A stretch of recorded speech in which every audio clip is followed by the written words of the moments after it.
चलिए बताइए, तो आपने जो भी है ना सैम्पलिंग और लीनियर अलजेब्रा का, तो जो सैम्पलिंग डिस्ट्रीब्यूशन हमने अभी कंप्लीट किया है ना लास्ट लेक्चर में, और लीनियर अलजेब्रा में वेक्टर स्पेस वाला टॉपिक कंप्लीट किया है। तो जो वेक्टर स्पेस वाला टॉपिक है वो कंप्लीट हो गया। तो वेक्टर स्पेस से रिलेटेड या सैम्पलिंग डिस्ट्रीब्यूशन से रिलेटेड या कोई और भी रिलेटेड कोई दिक्कत नहीं है, डाउट क्लास ही है, तो आप कुछ भी पूछ सकते हो। तो बताओ कैसे, असाइनमेंट ओपन करूं या फिर ऐसे ही डिस्कस करें? ट्राई करके आए हो?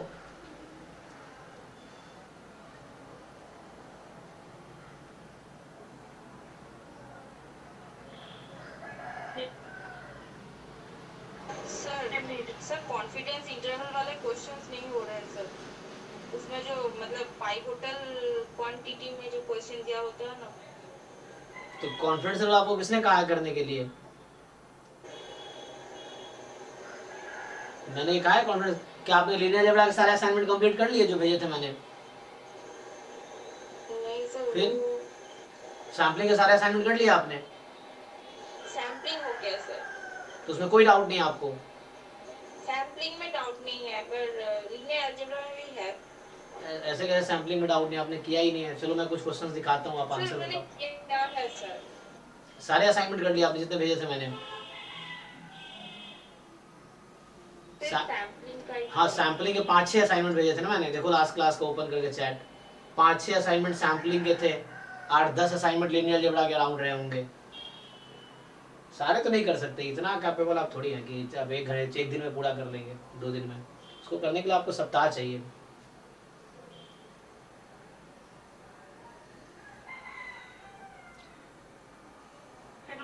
सर सेकंड क्वेश्चन बता दिया सर सैम्पलिंग वाले का। चलो तो क्या करूँ, व्हाट्सएप से करूँ या इसमें ओपन करूँ? असाइनमेंट ओपन करता हूँ, देखो 1 by 1।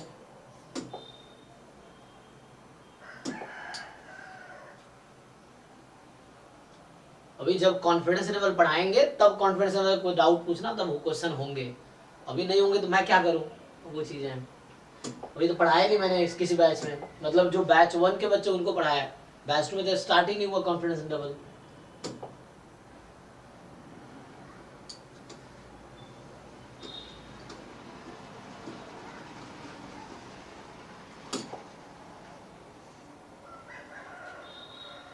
चलिए क्या सैम्पलिंग वाला ओपन करें, जैम वाला?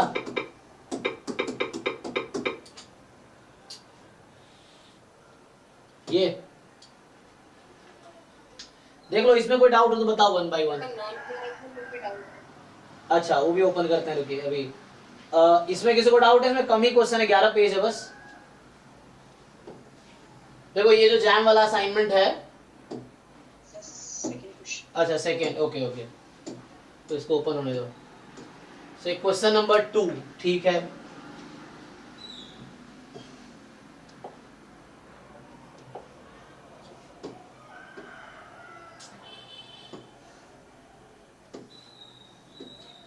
देखो अपना अपना खुद जिम्मेदारी लो, मतलब तुम्हारा डाउट हो तुम पूछो, इस भरोसे मत रहो तुम्हारा डाउट कोई और पूछेगा।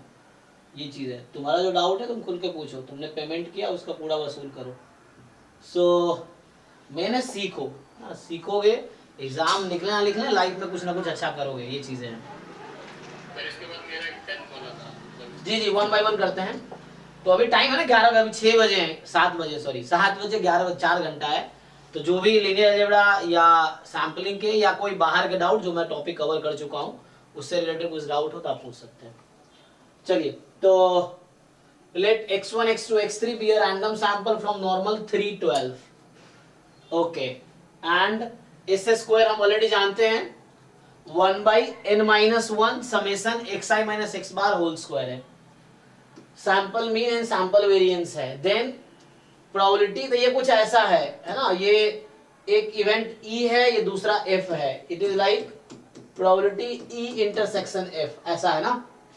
अब E इंटरसेक्शन F को क्या लिख सकते हैं?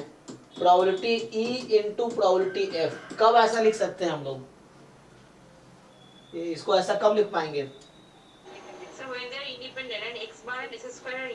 हाँ, क्योंकि हमने थ्योरम पढ़ा है कि जब नॉर्मल सैंपल होगा तो सैंपल मीन एंड सैंपल, ये थ्योरम था कि x bar and s square are independent. तो इसको अलग अलग कर सकते हैं, तो अलग अलग कर दीजिए आप। तो ये जो क्वांटिटी है इक्वल आ गई probability x bar more than 1.65 less than 4.35 and probability s square more than 0.12 less than 55.26। अब यहां तो आप कन्वर्ट करेंगे इसको स्टैंडर्ड नॉर्मल में, ठीक। तो आप देख लीजिए यहां से x बार माइनस जो x बार का मीन होगा वो 3 होगा और x बार का 1 मिनट x बार का स्टैंडर्ड डेविएशन जो होगा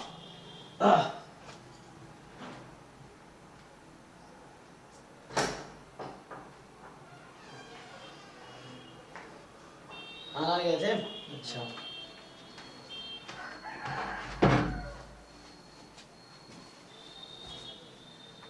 देखिए तो यहां से x बार का यहाँ सैंपल साइज 3 है तो x बार का जो स्टैंडर्ड डेविएशन होता है सिग्मा अपॉन रूट n, तो सिग्मा स्क्वायर आपका 12 है।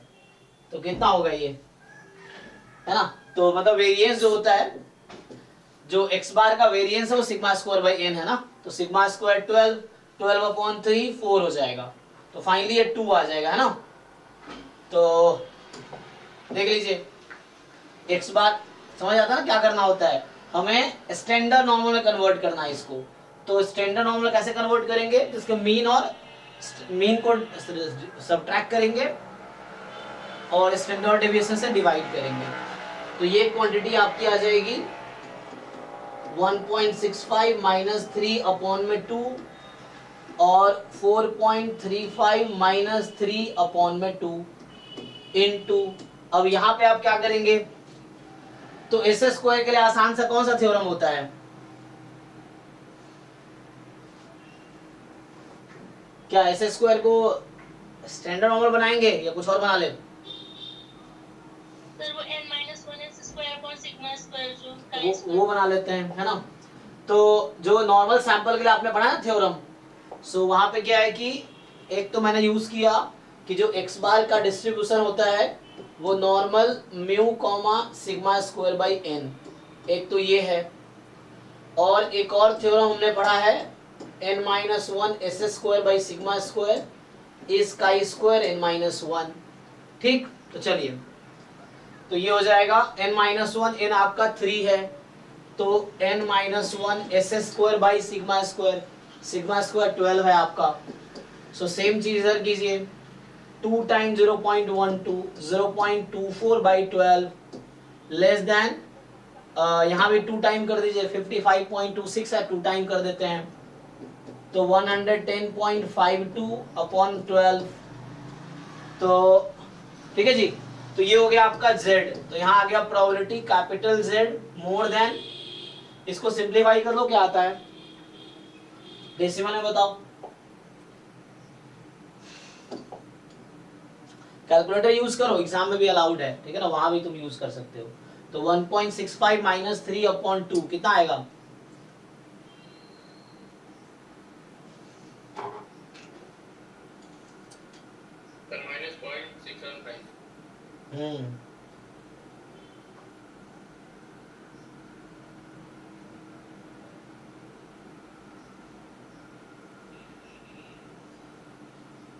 नेगेटिव का 0.695। एक मिनट, तो यहाँ कितना आया माइनस में नेगेटिव 0. नहीं सर एक मिनट 675 पॉजिटिव में से 675 आएगा। यहाँ 0.6 इधर क्या लिखूं लेफ्ट में, ये क्या आएगा 0.675 67 और इधर 0.675 सेम ही आएगा ना। वही बताओ सेम आ रहा है कि डिफरेंट आ रहा है। ओके तो यहाँ पे देख लो, अब ये तुम्हारा काई स्क्वायर n-1, n हमारा 3 था तो काई स्क्वायर 2। अब इसको जरा चेक करो कितना आ रहा है, ये तो कट जाएगा।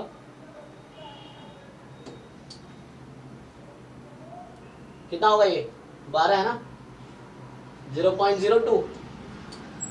यस तो लेस देन इसको डिवाइड करो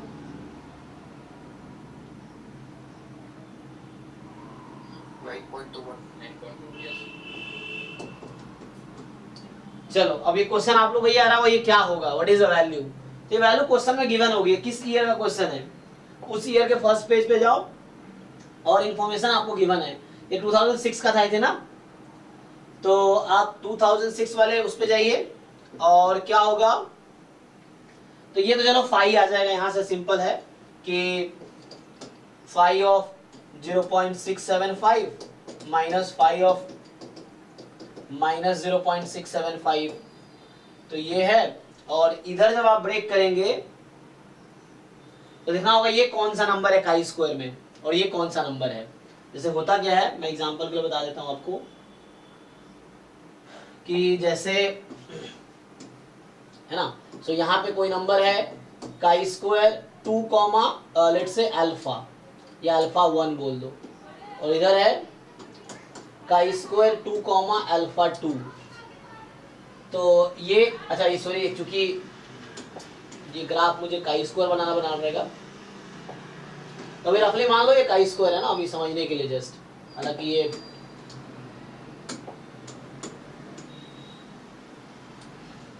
काई स्क्वायर का बना लो। काई स्क्वायर का पीडीएफ का ग्राफ कैसा था, रफली ऐसा। मैं ये बोल रहा हूँ कि इस तरह दो नंबर है ना मेरे पास, so this is chi square 2 comma मान लो अल्फा 1 है, और ये काई स्क्वायर 2 कॉमा अल्फा 2।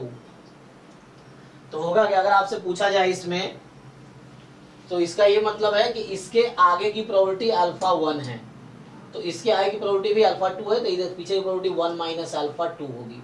तो बीच की प्रोबेबिलिटी कितनी होगी,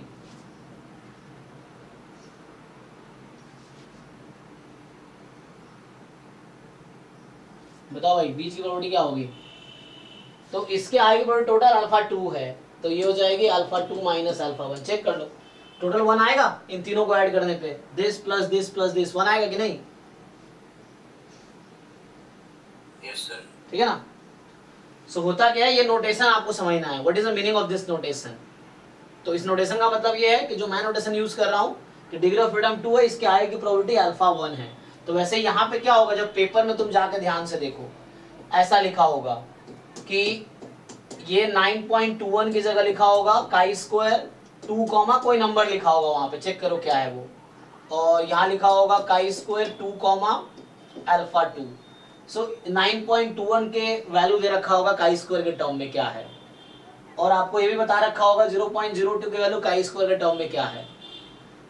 तो ये तो 5 वाला है, तो ये तो चलो ये 1 माइनस हो जाता है ना, 5 माइनस के 1 माइनस 5 के, ये 2 टाइम हो जाएगा 2 5 0.675 माइनस 1 इनटू क्या ये वैल्यू दे रखी है कि नहीं। तो इसकी प्रॉपर्टी मैंने बताई थी क्या होगी, तो बीच की प्रॉपर्टी आएगी अल्फा 2 माइनस अल्फा 1। अब आपको देखना है कि ये अल्फा 2 क्या और ये अल्फा 1 क्या है, उसके हिसाब से डिसाइड होगा। 0.2 का दिया हुआ 0.99 अल्फा 2 की जगह ना, तो मतलब ये कहना चाह रहा आपकी 0.02 जो दे रखा है वो काई स्क्वायर 2 कॉमा 0.99 है, और जो हमारा नेक्स्ट वैल्यू है 9.21 वो क्या दे रखा है 0.01। ठीक है, देखिए तो कहने का मतलब ये है, जैसे मैंने ना तो यहाँ 0.0 ये अल्फा 2 लिखा था, अल्फा 2 के प्लेस पे 0.99 है, वो क्वेश्चन में गिवन है। मतलब उस जिस एग्जाम का पेपर है उसके फर्स्ट पेज पे आपको गिवन होगा जो रेलेवेंट इन्फॉर्मेशंस हैं चाहिए आपको एग्जाम में, और ये अल्फा 1 की जगह 0 घटा लो इसको। तो यहाँ से कहने का मतलब ये हो गया कि ये वैल्यू 0.99 माइनस 0.01, ये तो हो गया।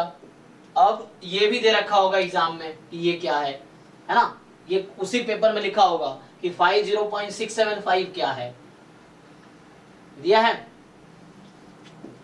तो पुट कर लो सारी वैल्यू। अब तो देखो क्या दिया भाई, बताओ इसकी क्या वैल्यू है, दिया है कि नहीं दिया होगा, चेक करो पेपर।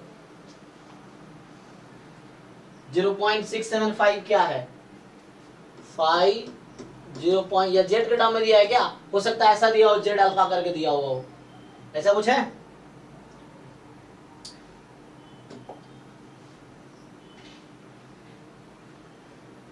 इसका मतलब ये है 5 का कि प्रोबेबिलिटी z लेस देन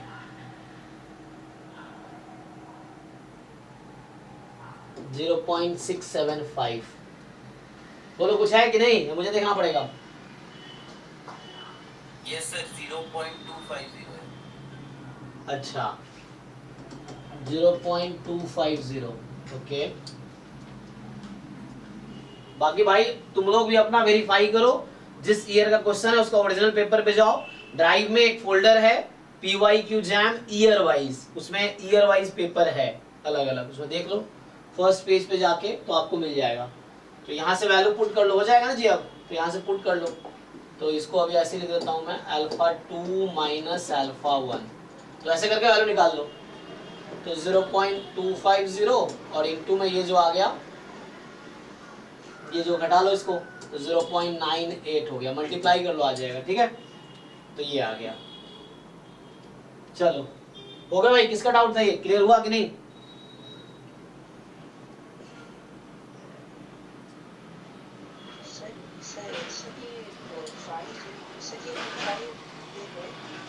इसमें से जब माइनस करेंगे तो -0.5 आ जाएगा। किसमें? ये वाला जो एक्सप्रेशन है 25.65675 -1, तो यहाँ पे ये सर ये नीचे वाला जो यहाँ ये सही ये वाला। अच्छा वो मैं कैलकुलेशन मिस्टेक किया, तुम्हें कह रहा हूँ ना, हाँ इसको पुट करो ना, वो तो मैं वैसे पुट कर रहा था, क्या आएगा मतलब वो, हाँ तुम कर लो कैलकुलेशन। 0.25 इंटू 2 कितना होता है? 0.5 0.5 माइनस 1, ये सर फिर माइनस आ गया, तो ये तो गलत बता रहा है, इसका मतलब चेक करो। सर z ग्रेटर देन का है सर, वो सर z ग्रेटर देन 0.675 का वैल्यू ये है। अच्छा जेड ग्रेटर देन का है, तो लेस देन का बताओ। तो सर 1 माइनस करना पड़ेगा। जैसे यहाँ पे कई बार ऐसा लिखा रहता है कि जेड अल्फा, तो अल्फा मतलब इधर अल्फा, इधर 1 माइनस अल्फा है। तो ये कितना आएगा? ये मतलब तुम्हारा वो लेस देन का है, तो मोर देन का आ जाएगा, इसका आ जाएगा 1 माइनस कितना 750 आ जाएगा। सर 0.5 हो जाएगा। तो वो तुम चेक करो डेटा ठीक से क्या गिवन है उसके हिसाब से। तो 2.0.7 1.5 minus 1 times alpha 2 minus alpha 0.98, check कर लो अभी। ठीक है ठीक है भाई, ये शुभांकर तुम्हारे डाउट था ना ये? Yes sir. Sir third question में बस सर उसमें आंसर नहीं हुआ। चलो थर्ड जो है कह रहे कि x है fmn, तो 1/x क्या होगा? Sir 1/x fn। हाँ दोनों का प्रोडक्ट क्या होगा? तो पुट कर लो फॉर्मूला याद है मीन का, दोनों का पुट कर लो सीधा सीधा, क्या दिक्कत? सर ex वाला ex r वाला जो फॉर्म ex की पावर r वाला जो फॉर्मूला। अरे भाई इसका था इसका आएगा n/n-2 और उसका आएगा m/r वाले से पहले भी लिखा था मैंने ex का डायरेक्टली। ex r पे क्यों जा रहा है उतना लंबा? डायरेक्टली ex का फॉर्मूला था n/n-2 ना, ex का फॉर्मूला है n/n-2, तो इसका आंसर आएगा n/n-2। 1/x है, इंटरचेंज हो गया, तो इसका आएगा m/m-2। क्या दिख रहा है? ये तो है आंसर सी, इसमें सोचना लिखना भी नहीं है, तो देख के पता चल जाएगा। तुम्हें बस ये याद रखना है कि एफ डिस्ट्रीब्यूशन का मीन क्या होता है, फॉर्मूला, उसका मीन का फॉर्मूला है n/n-2 इसका। और बताओ इसमें कोई डाउट है? ये तो कॉन्फिडेंस लेवल वाला क्वेश्चन आ गया ऐसे तो। क्वेश्चन 27 सर 63 बता दीजिए। इसमें कितने क्वेश्चन है? 23 है। रुक जाओ भाई, चेक करते हैं होगा।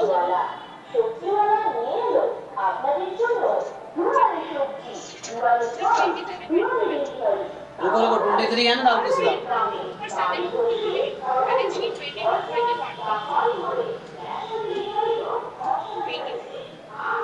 27 तो 27 किसका? ये वाला ये जो मीडियन है ना, मीडियन ऑफ x5 इज 0.5। मैंने एक्सपेक्टेशन ऑफ x5 0.5 मिल गया, लेकिन ये मीडियन x5 तो मीडियन खुद ही है। अरे सिमेट्रिक डिस्ट्रीब्यूशन का थ्योरम होता है, if any random variable is symmetric तो mean median are always equal. If they have unimode, they are unimodal distribution, मतलब एक ही मोड है उसके पास अगर है, so that will be equal to mean median mode, तीनों इक्वल रहेगा। तो ये जो बीटा डिस्ट्रीब्यूशन ना 5,5, इसका फिफ्थ ऑर्डर स्टैटिस्टिक्स का डिस्ट्रीब्यूशन का फॉर्मूला क्या होता है? When they have distribution from uniform 0, 1, so fifth order statistics has distribution beta 5,5 आएगा। तो beta 5,5 is symmetric distribution about it's mean, mean is half. तो मीन मीडियन मोड तीनों half होगा, तुम्हें अलग से निकालने की जरूरत नहीं, अलग से निकालोगे तब भी आंसर हाफ ही आएगा। सर सारे ठीक हो गए सर। सारे ठीक कैसे? पहला कैसे ठीक हो गया? ये नाइन्थ ऑर्डर स्टैटिस्टिक्स का क्या डिस्ट्रीब्यूशन है? सर नाइन्थ ऑर्डर स्टैटिस्टिक में सर दोनों का एक्सपेक्टेशन मैंने डिवाइड कर दिया, मतलब मैं क्या पूछ रहा हूँ, मैं पूछ रहा हूँ, बता दे तुम कुछ। मैं फिर नाइन्थ ऑर्डर स्टैटिस्टिक्स का डिस्ट्रीब्यूशन क्या है? नाइन्थ ऑर्डर स्टैटिस्टिक आएगा शायद बीटा 9,1 है। बीटा 9,1 फर्स्ट काइंड है। जब x का डिस्ट्रीब्यूशन बीटा डिस्ट्रीब्यूशन है फर्स्ट काइंड का, तो x अपॉन 1 माइनस x का डिस्ट्रीब्यूशन क्या होता है? वो तो बीटा 2 हो जाता है। Beta second kind. This is beta second kind with parameter 9,1।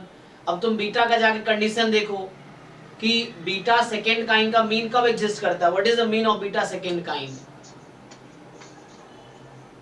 a/b-1 होता है, तो वो 1 - 1 करेंगे 0 आ जाएगा नीचे। तो हाँ, तो नॉट डिफाइंड हो जाएगा।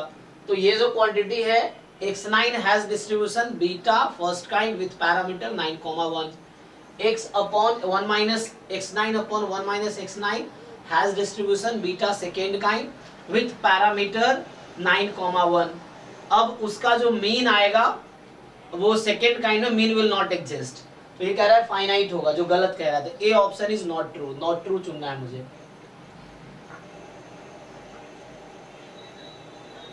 सर हो गया है फिर।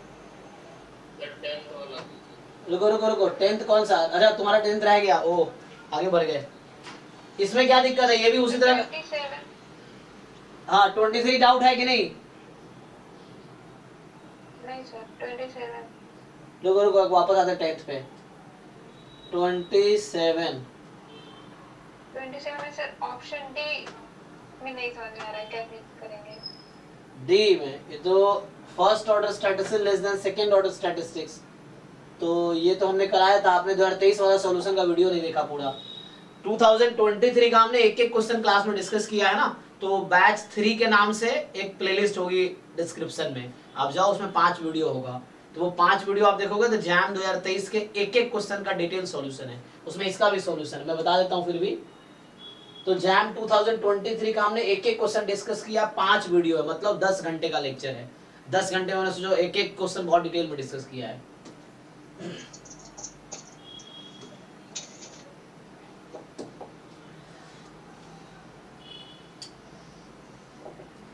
आपको डी में डाउट है ना? देखो सीआर डी सॉल्व करते हैं। सो यहाँ सैंपल साइज 2 का है, यहाँ पे क्या है? सैंपल साइज 2 का है ना। सो एक काम करते हैं, मुझे अगर किसी इवेंट ए की प्रोबेबिलिटी, आपको याद है ना, जैसे ये मेरे पास लेट्स से E1 है, ये E2 है, और मुझे ए की प्रोबेबिलिटी निकालनी। ये जो सर्कल बनाया हूं ए E1 ये है पहला बॉक्स, E2 दूसरा बॉक्स। अब ये जो सर्कल बनाया वो ए है, तो आपको याद है प्रोबेबिलिटी ऑफ ए को मैं क्या लिख सकता हूँ E1 E2 के टर्म्स में? बोलो जी जी। अरे रुको रुको, probability of E1 intersection A plus E2 intersection A, क्या ये सही है? हाँ सर। समझ आ रहा है कि नहीं? अब हो गया, देख लो। तो ये टोटल प्रोबेबिलिटी का फॉर्मूला, एक लाइन और आगे लिखूंगा तो यही होता है E1 इंटू ए गिवन E1, जिसको बोलते हैं टोटल प्रोबेबिलिटी। E2 इंटू ए गिवन E2, तो प्रूफ उसी से आता है। तो थोड़ा ये एक्चुअली ये भी लगा सकता हूँ, लेकिन मैं इसमें थोड़ा मिस्टेक कर देता हूँ, इसलिए मैं उसको प्रेफर करता हूँ। तो उससे थोड़ा करते हैं। सो ए को मैं वैसा लिख सकता हूँ, सिंपल लॉजिक है। This is box E1, this is box E2, मुझे इसकी प्रोबेबिलिटी निकालनी है। This part is A intersection E1 and this part is A intersection E2, दोनों डिसजॉइंट है तो उसका यूनियन ए के बराबर ही हो जाएगा। तो probability of A can be written as this, और यही तरीका है टोटल प्रोबेबिलिटी को प्रूफ करने का, या बेस थ्योरम का प्रूफ इसी से आता है।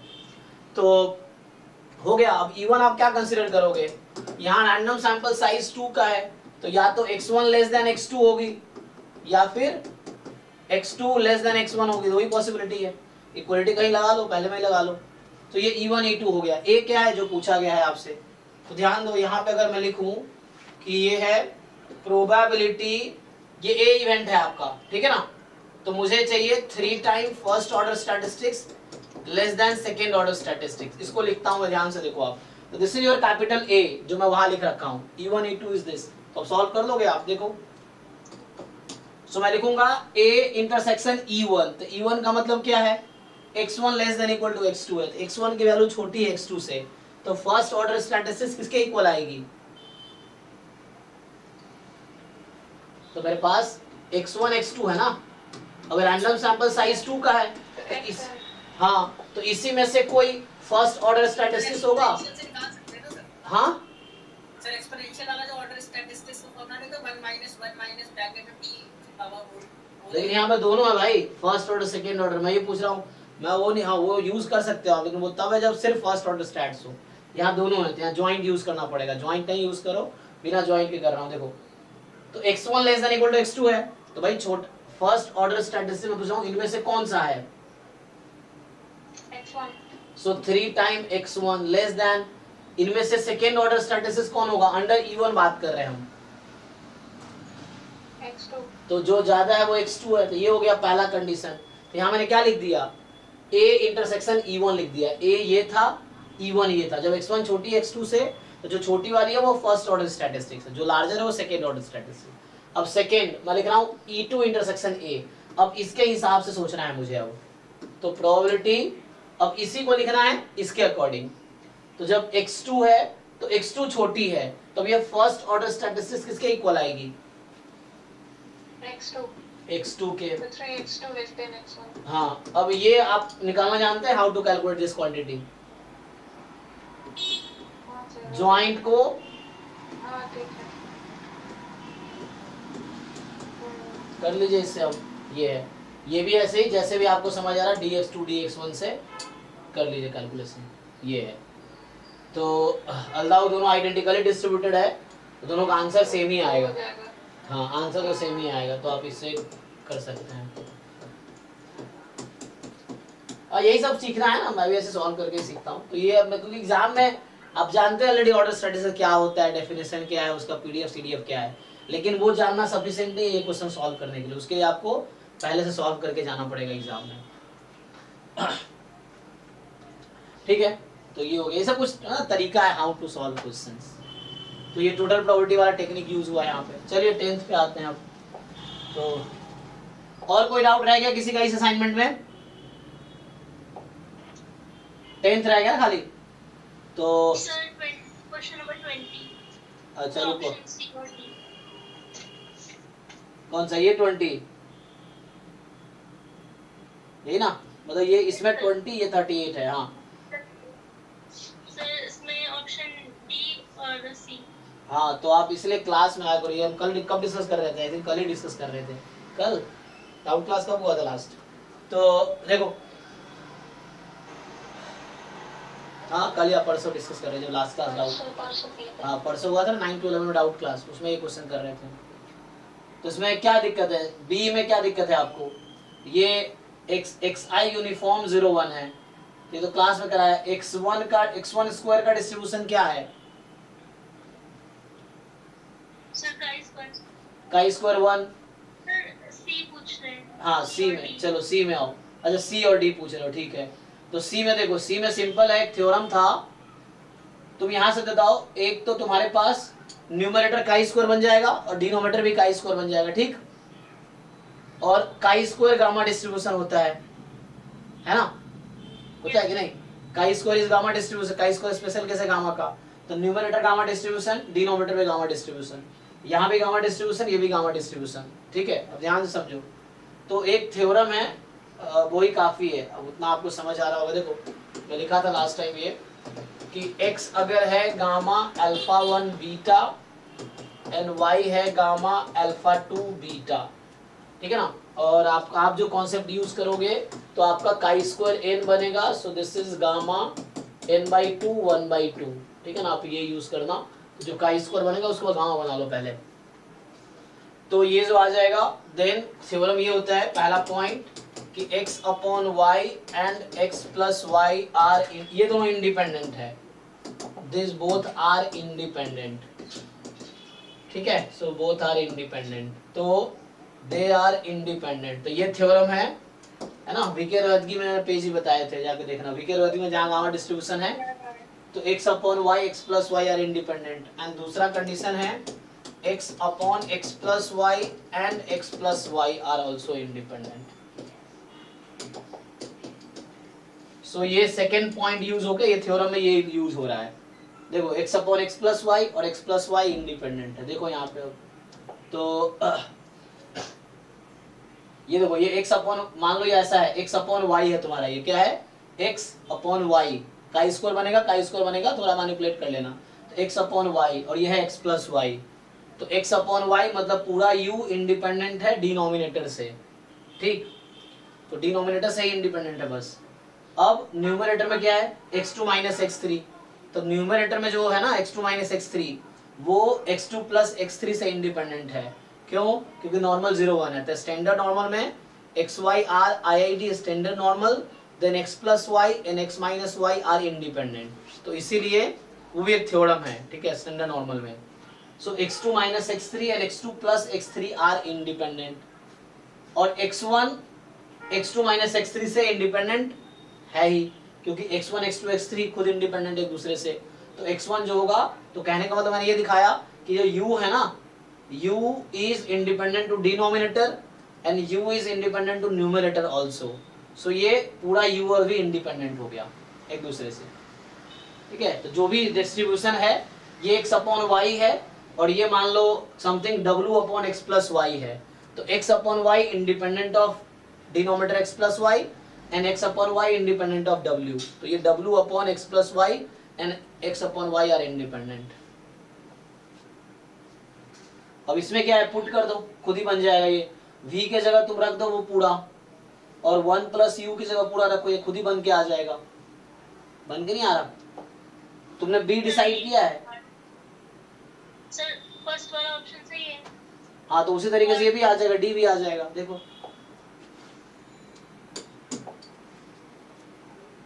अगर फर्स्ट सही है तो ये भी हो जाएगा।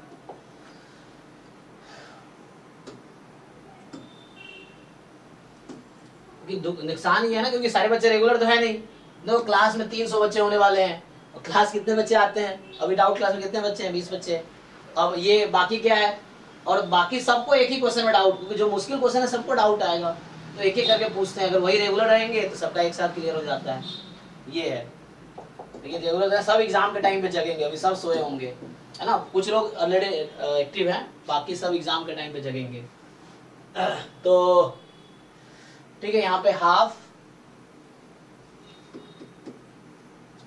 v into 1 plus you, put कर लो जरा इसको, v into 1 plus you. So v into 1 plus you क्या है, हाफ v के जगह रख दो, v जो था 2 time x2 minus x3 whole square upon 2x1 square x2 plus x3 whole square and into 1 plus u, v था ना ये, अब 1 प्लस u, u को 1 में ऐड करो, डायरेक्टली लिख देता हूं मैं, तो 1 प्लस u करोगे तो ये आ जाएगा 2x1 square plus x2 plus x3 whole square upon x2 plus x3 whole square. अब ये और ये कैंसिल हो गया, मैंने क्या किया, 1 प्लस u देख लो क्या होगा, ठीक से ऐड करके ये कैंसिल हो गया, 2 यहाँ से कैंसिल हो गया। अब तुमने इस असाइनमेंट का अगर फर्स्ट क्वेश्चन सॉल्व किया होगा, इस असाइनमेंट का पहला क्वेश्चन देखो ध्यान से, यही तो है ये क्वेश्चन जो है इस असाइनमेंट का सबसे पहला क्वेश्चन है, ये जो बन के आया अभी। क्या बनेगा जी, इसका क्या डिस्ट्रीब्यूशन होगा? सर f1, 1 से। हाँ, अब ये डिसाइड करना है, तो √2 से यहाँ डिवाइड कर दो, √2 से यहाँ डिवाइड कर दो, तो ये जो क्वांटिटी है ये काई स्क्वायर 1 हो जाएगी, ये भी काई स्क्वायर 1 हो जाएगी, और ये दोनों स्क्वायर कर लो, √2 कमी है, √2 से डिवाइड कर दो दोनों को, इसको है ना, you divided by √2, you divided by √2, तो ये स्टैंडर्ड नॉर्मल हो गया, ये भी स्टैंडर्ड नॉर्मल है। स्टैंडर्ड नॉर्मल का square chi square 1, standard normal का स्क्वायर काई स्क्वायर 1। अब ये थ्योरम लगा लो, सो ये हो गया F11, क्या ये है ना, ये फॉल्स दिया होगा, चेक करो। तो ये पहला क्वेश्चन ऐसा है, तुम अगर इस वैल्यू कैलकुलेट कर लेते ना तो दिख जाता। कई बार क्वेश्चन देख के हम डर जाते हैं, लेकिन तुम थोड़ा हिम्मत रखो और क्वेश्चन को आगे बढ़ाने की कोशिश करो, फिर सॉल्व हो जाता है ना। बस पेशेंस रख के आगे बढ़ाओ क्वेश्चन को। जस्ट क्या किया, पुट किया हमने यूवी को, सिंप्लीफाई किया, सिंप्लीफाइड फॉर्म आया, फिर F11 है, और ये वही है जो फर्स्ट क्वेश्चन असाइनमेंट का है। ये तो जिन्होंने फर्स्ट क्वेश्चन किया है ना, रिपीट ही होंगे बहुत सारे कॉन्सेप्ट और क्वेश्चंस भी, तुम देखोगे जो बहुत ज्यादा प्रैक्टिस कर रहे हैं तो उनको ये फील भी हो रहा होगा कि दुनिया जो तुम बहुत सारे क्वेश्चन रिपीट होते हैं। जो अच्छे क्वेश्चन है वो हर असाइनमेंट में, हर बुक में, हर जगह है, हर एग्जाम में आते हैं। हाँ जी 10th, तो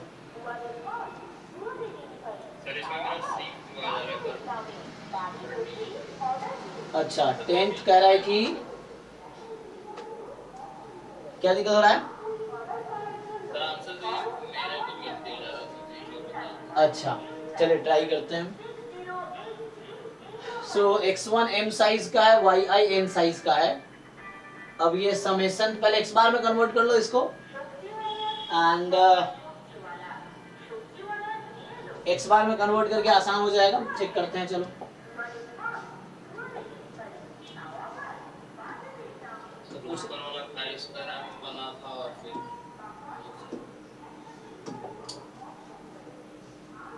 तो नॉर्मल सैंपल से लिया गया है, ठीक है ना, तो ये नॉर्मल सैंपल से लिया गया है और इंडिपेंडेंट। देखो तो W जो तुम्हारा है, मैं इसको अगर कन्वर्ट समेशन xi को क्या लिख सकते हो तुम, m x बार का स्क्वायर और बाहर n पहले से है, m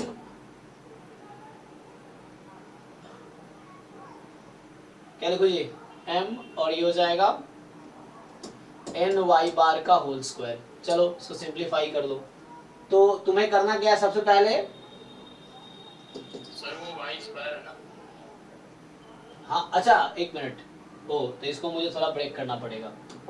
हाँ ये मैंने उसका स्क्वायर ना वो करना पड़ेगा, एक मिनट। चलो तुम ये बताओ तुम्हारा क्या था, x1 से लेके xm तक ये IID नॉर्मल 0 1 था, राइट।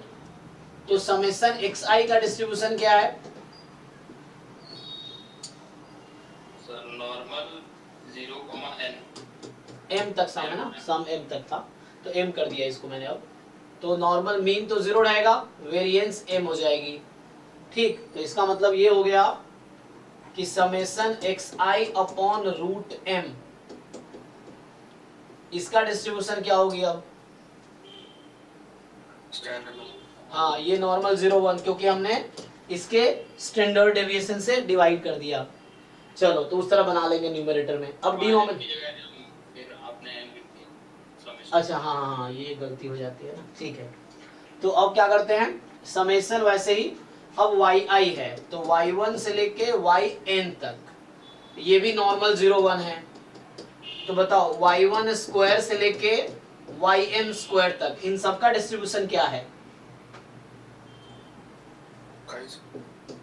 हाँ काई स्क्वायर 1, ठीक। तो काई स्क्वायर 1 है, तो summation yi square I from 1 to n, इसका डिस्ट्रीब्यूशन क्या है?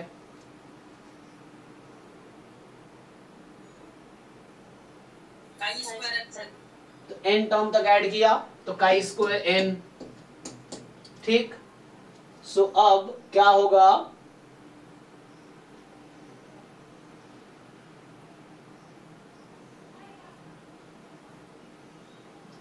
तो क्या अब क्या दिक्कत है? देखो तो अब क्या करते हैं, उसमें हमें न्यूमरेटर में बनाना है, इसको वो करो।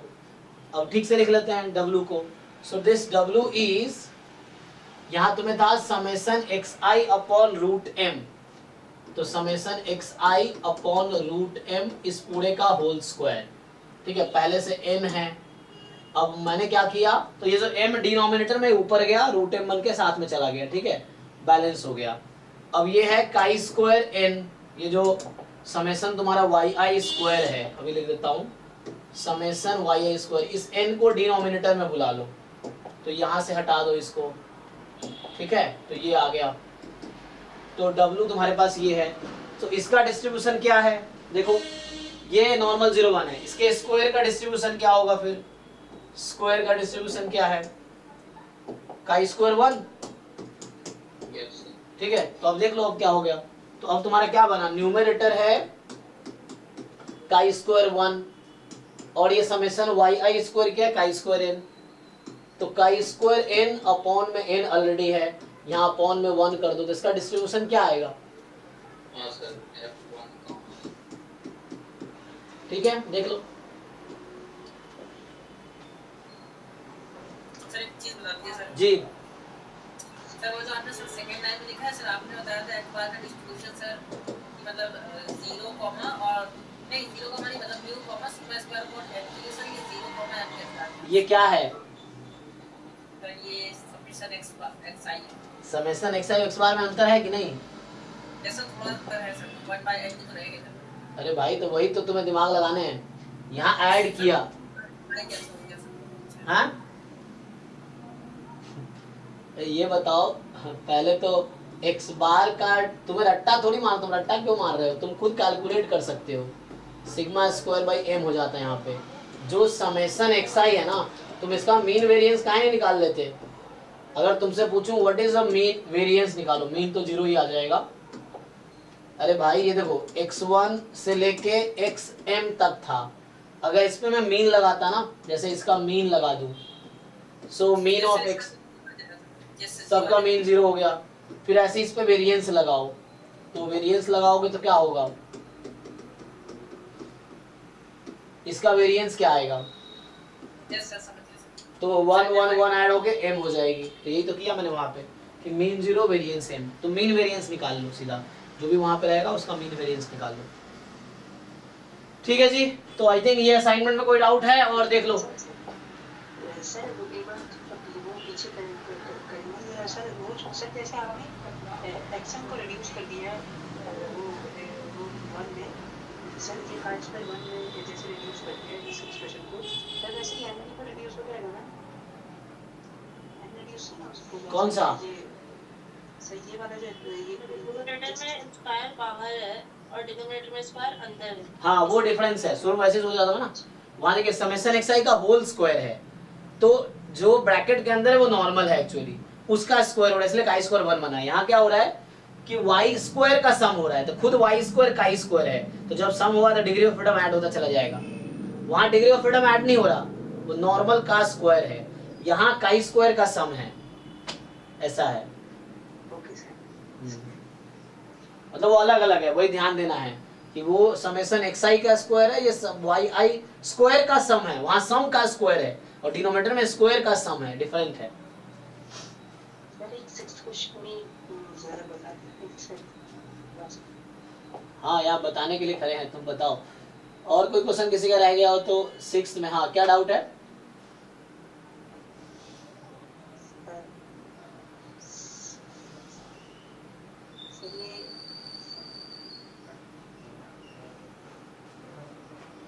अरे भाई क्यों घबरा, तुम पूछो ना, मैं तो डाउट नहीं, क्या मैं पूछ रहा हूँ, क्या डाउट पता नहीं चल रहा तुम्हें, इसका डिस्ट्रीब्यूशन, यस सर, तो x100 का मीन कितना है, एक्सेलरेट का मीन तो सर 2 होगा। 2 मीन घटाया है, अब डिवाइड किससे किया है, s क्या होता है, एस सर मीन वेरिएंस नहीं नहीं मेरे भाई तुम्हें थोड़ा सा डाउट यहाँ आ रहा है, x अगर है normal mu comma sigma square, तो मुझे ये बताओ x minus mu by sigma क्या होता है, सर नॉर्मल 0 नॉर्मल 0 1, और ये जो x minus mu by s है ये क्या होगा,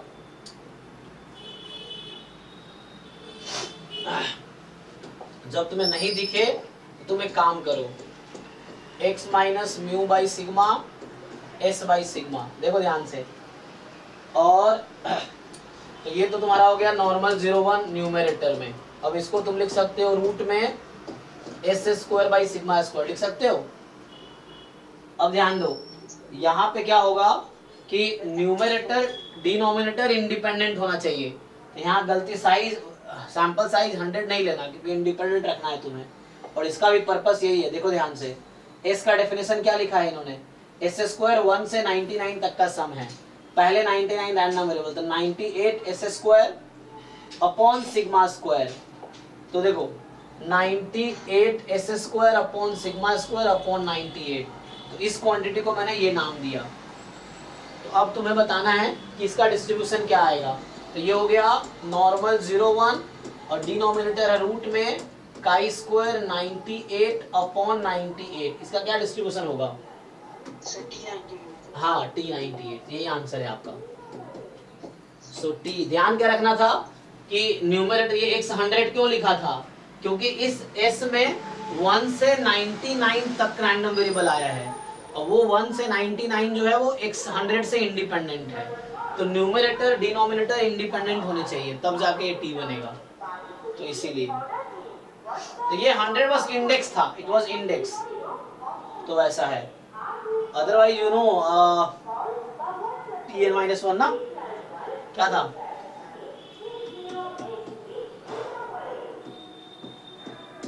तो 99 सैंपल का था ये एस जो था ना, सैंपल 99 का सैंपल वेरिएंस का रूट है, मतलब सैंपल स्टैंडर्ड डेविएशन। तो ये T98 आया यहाँ पे, because this is of sample of S जो है एस स्क्वायर सैंपल वेरिएंस है, सैंपल साइज 99 का।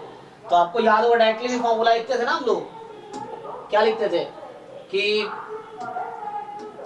x bar minus mu by S by root 10, ये क्या फॉलो करता है? नहीं, हाँ Tn-1 है ना, और ये था x bar minus mu sigma by root n, ये है नॉर्मल 0 1, ठीक है। तो उससे कुछ रिलेट कर सकते हो तुम, और यहाँ क्या किया, सिग्मा हटा के एस रख दिया, तो ये t में चला गया। तो फिर से ये रूट 99 होना चाहिए था यहाँ पे, कौन सा? यहाँ पे x माइनस ये जो x बार माइनस म्यू। हाँ, लेकिन तुम अपने तरीके से, मैं बोल रहा हूँ, चीजों को अज्यूम नहीं करना है, तुम्हें देखना है कि क्वेश्चन में एस स्क्वायर क्या है। मैं ये बोल रहा हूँ कि क्वेश्चन में एस स्क्वायर लिखा हुआ है, सो व्हाट इज द, यहाँ पे एस स्क्वायर करो, दोनों तरफ स्क्वायर करो, what is S square here? 1/98 और सर ये 1 से 99 तक x minus. So what is n here? What is n? Value of n in this s square?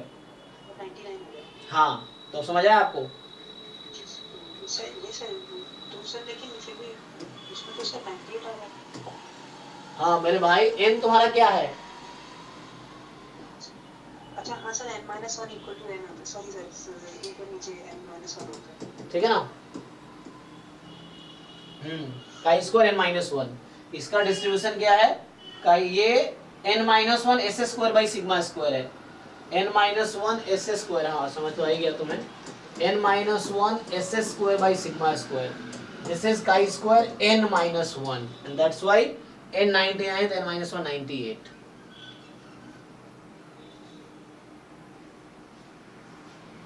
Ji sir आता है। ठीक है, सर एक प्रॉब्लम है सर। बोलो, इसमें डाउट है? सर क्वेश्चन 27 में मैंने किया है पर वो आ नहीं रहा, मतलब अब देखिए मैंने किया है मतलब। तो अगले असाइनमेंट पे आते हैं हम, क्या नहीं आ रहा है मतलब? सर क्वेश्चन जो ऑप्शन ए में जो है कि 2x1, तो वो sir f of x1 exponential 2 follow कर रहा है,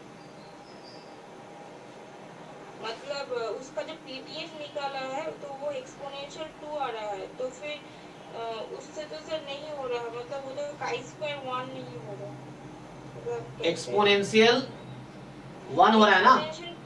exponential f of x1 exponential 2 decrease हो रहा, मतलब एक्सपोनेंशियल 2 हो रहा है, पैरामीटर 2 हो रहा है।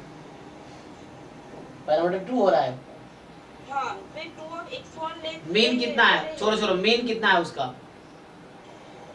उस e of x1 का मीन है 1/2।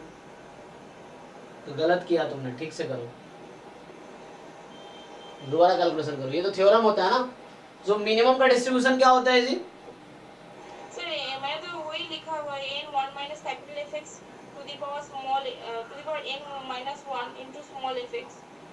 हाँ तो कोई बात नहीं, इसको 4 से मल्टीप्लाई करो तुम, you multiply it by 4 to make it, तुम बता रहे हो सही है वहां तक। उसके बाद यू मल्टीप्लाई इट बाई 4। मैं तुम्हें देखो, तुम लोग पहले सजेस्ट करता हूँ जो गेट वाले लोग हैं, पहले तो जैम के सारे सोल्यूशन ठीक से कर दो। तो ये जैम 2023 के पेपर हैं, हमने जैम 2023 का ऑलरेडी सॉल्यूशन करा दिया है। आप गेट वाले ग्रुप में हो ना, उसके डिस्क्रिप्शन में जाओ, बैच 3 नाम का एक प्लेलिस्ट होगा, उसको खोलो, उसमें 5 वीडियो है, पहले उसको कंप्लीट करो, उसमें इसका भी सॉल्यूशन है, ठीक है।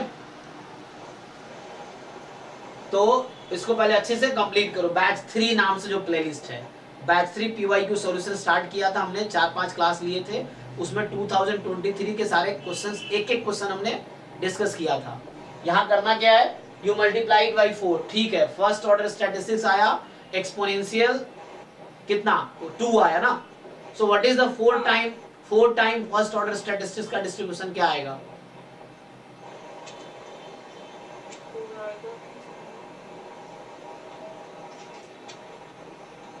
सर हाँ हाफ आ रहा है। वो काई स्क्वायर 2 हो गया एक्चुअली, तो वो काई स्क्वायर 2 हो जाएगा। जब यहाँ तुम 2 से मल्टीप्लाई करोगे, ये देखो बी ऑप्शन ट्रू है यहाँ पे, तो ये 2 तुम्हें डिनोमिनेटर में भी चाहिए, तो 2 से मल्टीप्लाई करो डिनोमिनेटर न्यूमरेटर को। तो 4 time first order statistics will have distribution chi-square 2 and denominator will have distribution chi-square 2, and that's why chi-square 2 upon chi-square 2 will reduce to F22। तो इसका distribution F2, A option true है, B option भी true है। अच्छा sir अब ठीक है। B कैसे ट्रू है इसका भी प्रूफ करा चुका हूँ, इसलिए मैं बोल रहा हूँ 2023 में क्वेश्चन 1 to क्वेश्चन 60, जैम 2023 के एक क्वेश्चन हमने क्लास में सॉल्व किया है। So you first finish videos, जो 4-5 वीडियो 2023 का सॉल्यूशन है, बैच 3 नाम से प्लेलिस्ट है, ये यूट्यूब पे पब्लिक भी है मेरे चैनल पे, तुम जाके देख सकते हो। तो उसमें 5 वीडियो हैं, 4 मेनली अभी डिस्कस किया, एक पुराना वाला है, तो एटलीस्ट वो 5 देख लो, तुम्हें एक क्वेश्चन क्लियर हो जाएगा। लेकिन उससे पहले मैं एडवाइस दूंगा कि पहले आप खुद ट्राई करो। आप अच्छा कर रहे हो, ट्राई कर रहे हो, ये नहीं कि पहले सॉल्यूशन ही देख लो। देखो सीखने का तरीका ये है कि पहले हम खुद कोशिश करें, फिर हमें ताकि ये पता हो कि हमें क्या आता है और क्या सीखना है। तो जब आप वीडियोस देखोगे तो वो चीजें ज्यादा सीख पाओगे जो आपको नहीं आता है। अदरवाइज क्या होगा, शुरू में वीडियो जो बच्चा देख रहा है क्या कर रहा है, सब सीख रहा है, मतलब उसको कुछ नहीं आता, ऐसा है। तो ऐसा तुम यकीन खुद भी करने लगोगे कि तुम्हें नहीं आता। होगा क्या, जैसे तुम खुद सॉल्व कर लोगे ना, तो sometimes your method will be better than mine. बाद में तुम्हें ये समझ आएगा, अच्छा ये भी मेथड हो सकता है, मैं किसी और तरीके से किया वो भी सही था, सर ने इस तरीके से कराया ये भी सही है। तो जब खुद से करोगे तुम्हें और डिफरेंट अप्रोच दिखेगा, क्योंकि मेथड फिक्स थोड़ी है। तो इसलिए पहले 2023 जैम के एक क्वेश्चन सारा कर जाओ, उसके बाद वीडियोस कंप्लीट करो, तो उसमें वो चीजें सीखने को मिलेगी जो आपको नहीं आती होंगी। फिर भी कुछ रह गया तो मेरे से डिस्कस करो, ये चीज है। चलिए, तो इसमें जब तक हो गया सबका डाउट, किसी और बचा है बता जल्दी। चलो ये कंप्लीट। अब कौन सा जो नॉन PYQ ये वाला था आई थिंक असाइनमेंट, देखो हाँ ये नॉन PYQ वाला है, तो या वो गेट वाला ओपन करे, गेट वाला भी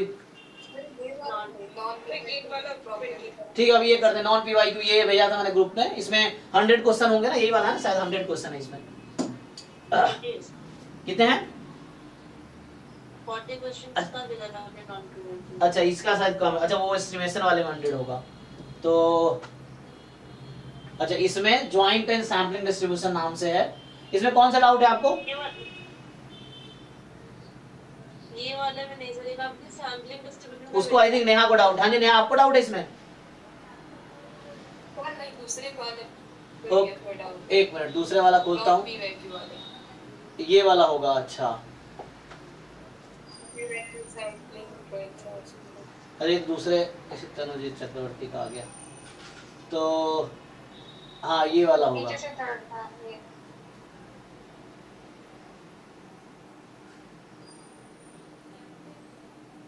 हाँ बताओ इसमें कौन सा डाउट है? 6th। इसमें बहुत सारे मिस्टेक्स भी होंगे, तो कोई क्वेश्चंस कई बार बहुत सारे गलती क्वेश्चन भी गलत होगा इसमें, तो है ना बच्चे परेशान होते हैं क्योंकि इसमें बहुत सारे गलत टाइपिंग है या उस तरह गलती है। क्या कर रखा है कि टाइपिंग पूरी क्लियर नहीं है। हाँ, इसको मैं ठीक से टाइप करवा देता हूँ, एक बार ठीक से टाइप करवा दूंगा अभी ना। तो ये क्या बोल रहा है कि आपके पास x1 x2 xn IID random variable है जिसका CDF ये है, तो y इज -2 log। तो आपको पता है क्या कि CDF का डिस्ट्रीब्यूशन क्या होता है? y is equal to CD uniform 0 1। तो -2 टाइम, जिनका डाउट है ये 6 क्वेश्चन में, ये क्या है -2 log f1x f2x। तो log की प्रॉपर्टी से ओपन कर देंगे तो क्या हो जाएगा, ये log f1x एडिशन हो जाएगा, तो काई स्क्वायर 2 काई स्क्वायर 2 काई स्क्वायर 2 ऐड हो जाएगा n टाइम, तो काई स्क्वायर 2n हो जाएगा। ठीक है, तो 6 तो यही है, chi square 2n। So question number 5 में क्या पूछा है कि काई स्क्वायर n है तो x/2। अरे भाई तुम लोग तो ये क्या, इसमें क्या ऐसा है जो तुम्हें नहीं आता, मुझे समझ नहीं, क्या डाउट है इस क्वेश्चन में, मतलब क्या बताना है मुझे? सर इसको गामा चेंज कर सकते हैं ना सर? अरे ट्रांसफॉर्मेशन आता है तुम लोगों को, ट्रांसफॉर्मेशन करना? ऑप्शन ये आएगा। तो पूछा ही नहीं, काई स्क्वायर n का PDF लिख लो, या तो काई स्क्वायर n को गामा में लिख लो, तो गामा तुम्हारा हो जाएगा n/2 1/2। अब x/2 है तो ये सेकंड वाले को इफेक्ट करेगा, है ना, कंपोनेंट किसको इफेक्ट करेगा, सेकंड को। तो ये अच्छा डिपेंड करता है इसका पैरामीटर क्या है। देखो मैं बोल रहा हूँ जैसे गामा उमा में दिक्कत पता है क्या है कि हर बुक का अपना नोटेशन है, कुछ लोग अल्फा बीटा, कुछ लोग बीटा अल्फा लिखते हैं, अल्फा बीटा में 2 PDF है, तो डिपेंड करता है इसने कौन सा PDF लिया है। तो आपको ये नहीं समझना ऑप्शन कौन सा करेक्ट है यहाँ पे, क्योंकि इसने गामा तो लिखा है ना, कौन सा वाला गामा, आई थिंक यहाँ लिख रखा है एक, है ना, PDF of gamma is equal y, तो ये वाला गामा यूज कर रहा है, a की power m gamma m x की पावर m माइनस e की पावर m x, इस तरह से। तो आपको क्या करना है कि जस्ट यू शुड, देखो मेरा क्वेश्चन ये होता है सिर्फ कि आपको अप्रोच पता है। अब आपको ये परेशानी होगी ऑप्शन कौन सा है, क्या ही फर्क पड़ता है ऑप्शन क्या है, आपको ये क्वेश्चन सॉल्व करना आता है कि नहीं आता है, क्या आपको x/2 का डिस्ट्रीब्यूशन निकालना आता है, दैट सिंपल। या तो ट्रांसफॉर्मेशन से कर लो या थ्योरम यूज कर लो सीधा सीधा कि ये गामा काई स्क्वायर n/2 1/2 है, x/2 है, तो काई स्क्वायर इसको डिवाइड कर दो 1/2 से, I think chi square n/2 1 आ जाएगा। लेकिन इसने क्या लिखा है, अब इसने पैरामीटर चेंज करके लिखा है कि अल्फा को बीटा, बीटा को अल्फा। तो हर बुक का अपना नोटेशन है, अब जिस बुक से इसने क्वेश्चन उठाए हैं तो उस बुक का ये नोटेशन होगा इस तरीके से। तो ये प्रसन्ना साहू बुक या अलग अलग बुक का अलग नोटेशन है, तो उस बुक का है, ठीक है ना। फॉर्मूला नहीं देखे थे इसीलिए। हाँ ट्रांसफॉर्मेशन लगाओ कि नोटेशन इसने अलग कर रखा है, तुम उसमें मत जाओ, बस देखो कि डिस्ट्रीब्यूशन निकाल सकते हो कि नहीं, तो थ्योरम यूज कर दो। सर क्वेश्चन नंबर 4 में MHT में x का पावर में क्या लिखा है, क्लियरली लिखा है -1/2। अच्छा इसको मैं दोबारा टाइप करवा देता हूँ, दोबारा भेज दूंगा टाइप करवा के, इसमें ना ये बहुत ब्लर है। तो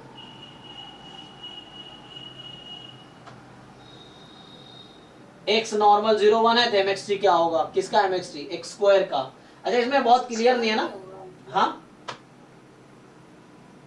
1 - 2t की पावर -½ और t ½ ना, बी ऑप्शन।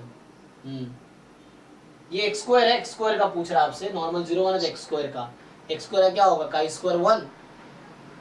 अच्छा काई स्क्वायर 1, तो काई स्क्वायर 1 का 1/2 कॉमा है ना, यस इस पर भी होगा, ठीक है ना, उस तरह से। और क्या पूछना है? 11th also.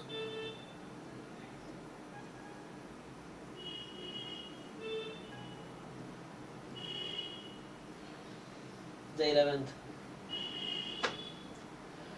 Sir, I am getting 3 options, but I want C. हाँ कोई प्रॉब्लम, देखो तो वही थ्योरम लगाना। आपको क्या लिख रहा है, k - 1 s² by sigma square. So you know k square है ना, यहाँ पे sk स्क्वायर लिखा होगा, तो this square is chi square. ये क्या होता है, n - 1 s² by sigma square, काई स्क्वायर n - 1, तो इसे chi square k - 1 plus chi square n - k + 1, add कर लो डिग्री ऑफ फ्रीडम, क्या हो जाएगा k - 1 और n - k, तो n - 2 आ जाए। सो काई स्क्वायर n - 2 बी ऑप्शन आएगा, ठीक है।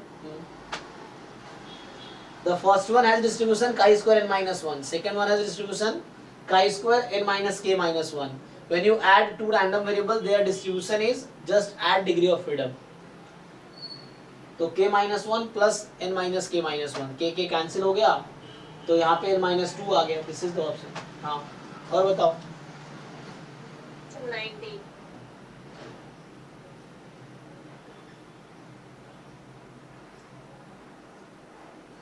19 कह रहा है कि x, रुको मैं भेज देता हूँ टाइप करने को ना, वो कर देगा। तो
ठीक है। हाँ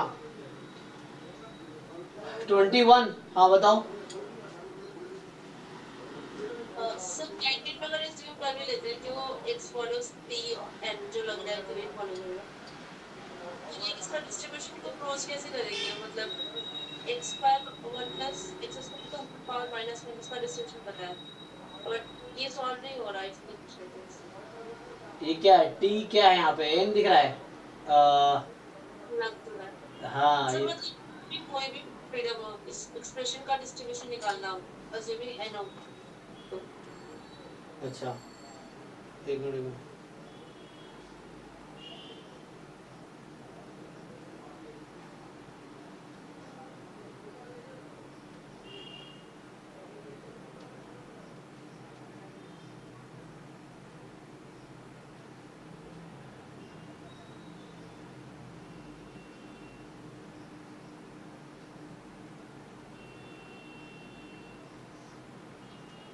अच्छा तो कैसे आएगा? एक तो तरीका ये है कि तुम उसका पीडीएफ देखो, टीएन का क्या होता है, उससे रिड्यूस हो जाएगा ये।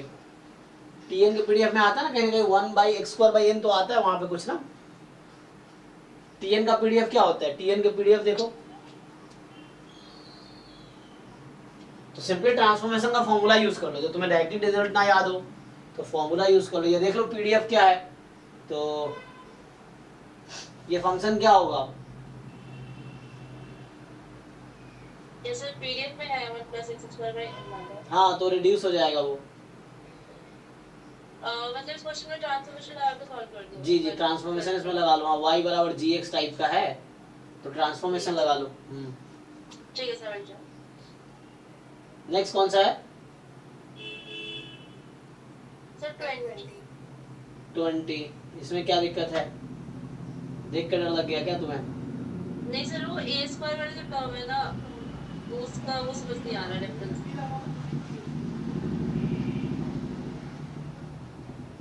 एक्चुअली यहाँ पे पूल्ड वेरिएंस का कॉन्सेप्ट होता है, ये यूज होगा अभी उसमें क्या बोलते हैं, एज अ पाइवट यूज कर। हाँ टेस्ट वो कॉन्फिडेंस इंटरवल में। हाँ तो इसका जो आंसर आएगा एक्चुअली वहां पर तुम देखो पूल्ड वेरिएंस का क्या फॉर्मूला होता है। यहाँ पे क्या होता है, ये जब क्या है यहाँ पे कि एक दो सैंपल है और बताया नहीं कहाँ से लिया गया है, तो दोनों का जब इसमें ये a और b आया कहाँ से, वो रेफरेंस समझ नहीं आ रहा। लाइक अगर a b को मैं हटा दूं तो इसका distribution t m plus n - 2 ऐसा है, बट a b का रेफरेंस समझ नहीं आ रहा।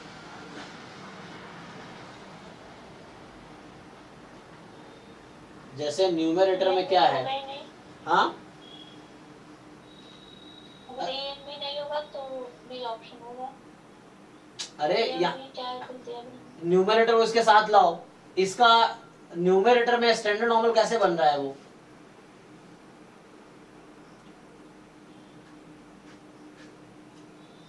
तुम्हें क्या जरूरत पड़ती है न्यूमरेटर में? इसको सिग्मा 1 से डिवाइड करेंगे, यस सर। यहाँ सिग्मा 2 से डिवाइड करोगे तो उसको क्या करना पड़ेगा तुम्हें उसके लिए?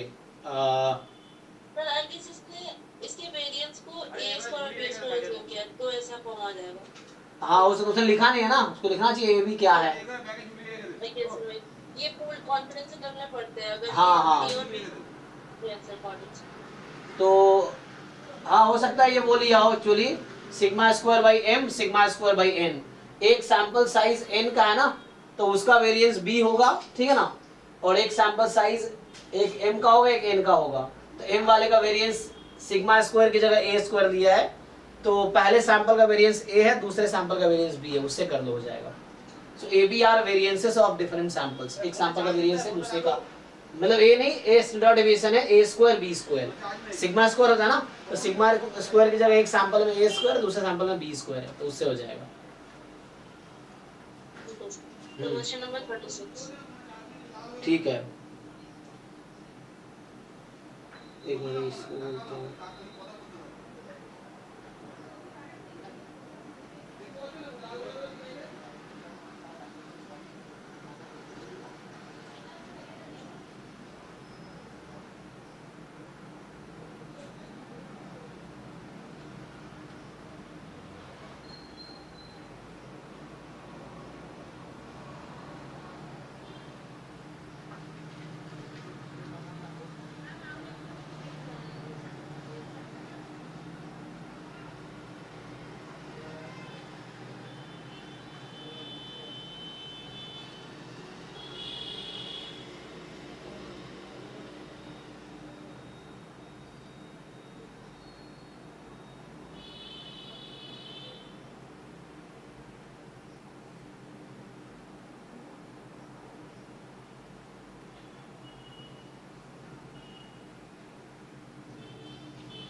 ठीक है, अब कौन सा है? सॉरी, हाँ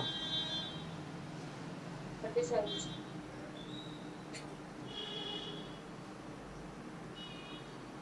इसका भी करेक्टेड, इसका भी रीटाइप करके मिल जाएगा नेक्स्ट वीक तक। तो और भी असाइनमेंट, बहुत सारे असाइनमेंट बन रहे हैं अभी 1 नवंबर तक, बहुत सारे असाइनमेंट। तो 1 नवंबर के बाद हम लोग डेली ऐसी डिस्कशन ही होगा। मैं सुबह पीडीएफ भेज दूंगा एक 100 क्वेश्चन का, आप दिन भर में ट्राई करना, फिर शाम को उसका डिस्कशन होगा। एक दिन टेस्ट, एक दिन असाइनमेंट, या देखते हैं। तो ऐसे डिस्कशन ही होगा 1 नवंबर के बाद। हाँ 36 सर 2021 का क्वेश्चन है सर, प्लीज करवा दीजिए। अब मैं आपको सेंड कर रही हूँ। तुमको बीच में कैसे याद आ जाता है कुछ और, जो कुछ और चल रहा है अभी? ठीक है, अभी भेजो, तुम ग्रुप पे भेजो, अभी देखते हैं, जब अभी चेक करूंगा तो इसके बाद। हाँ 34 में क्या होगा? So x1 x2 be the independent identical normal random variable, mean 0 variance 1 है। तो z का तो मीन ऐसे ही 0 आ जाएगा, दिख रहा है आपको, है ना? तो मीन लगा दोगे तो x1 और ui इंडिपेंडेंट है, तो मीन तो ऐसे ही 0 आ जाएगा ना। क्यों? क्योंकि आप ब्रेक करोगे, इसको सेपरेट कर लो डिनोमिनेटर को, तो e of x1 e of u upon root under u square plus u1 square u2 square plus e of x2 अलग अलग हो जाएगा, तो मीन तो 0 आ जाएगा। वेरिएंस तो उससे बेटर है कि आप पहले वो निकाल लो। अच्छा, तो कॉची 0 1 का क्या होता है? डिस्ट्रीब्यूशन। अच्छा, कॉची का तो मीन एग्जिस्ट ही नहीं करेगा, तो अगर C सही हुआ तो ए बी दोनों सही नहीं होगा, है ना? तो या तो ए बी डी सही है या फिर C सही होगा, इस तरीके से कुछ। तो क्योंकि D सही हुआ तो ए बी भी सही होगा। सर एक बार एक्सप्लेन कर दीजिए, समझ नहीं आया एक्सप्लेन करना तो। अरे मीन का बोल रहा हूँ, मीन तो इजी है ना फाइंड करना इसका। जैसे अगर तुम्हारे पास क्या बोला है, x1 x2 क्या है? नॉर्मल 0 1 है ना, और u1 u2 क्या है? यूनिफॉर्म 0 1 है। एक्चुअली इसमें कुछ क्वेश्चन है विकिपीडिया डायरेक्टली उठा लिया, तुम गूगल कर लोगे ना नॉर्मल को, तो डायरेक्टली विकिपीडिया में जो इन्फॉर्मेशन आते हैं उससे इसने बना रखा है ऐसे ही, जिसका कोई बहुत डायरेक्ट तरीका नहीं है सॉल्व करने का। फिर भी देखो, मतलब प्रूव कर सकते हैं ऐसे। तो यहाँ से आ जाएगा तुम्हारे पास, मान लो t है x1 u1 x2 u2 upon root under u1 square plus u2 square. तो इसको ब्रेक कर सकते हो ना तुम, x1 upon this and plus x2। और ये इंडिपेंडेंट है इस वजह से। हाँ, तो इसका मीन लगा लो सीधा सीधा, आप एक्सपेक्टेशन लगा लो ना e ऑफ t, तो e ऑफ x1 जो कि 0 है plus e of this quantity e of x2 into e of this, तो फाइनली आ गया 0। तो अब यूनिफॉर्म 0 1 का स्क्वायर क्या फॉलो करता है?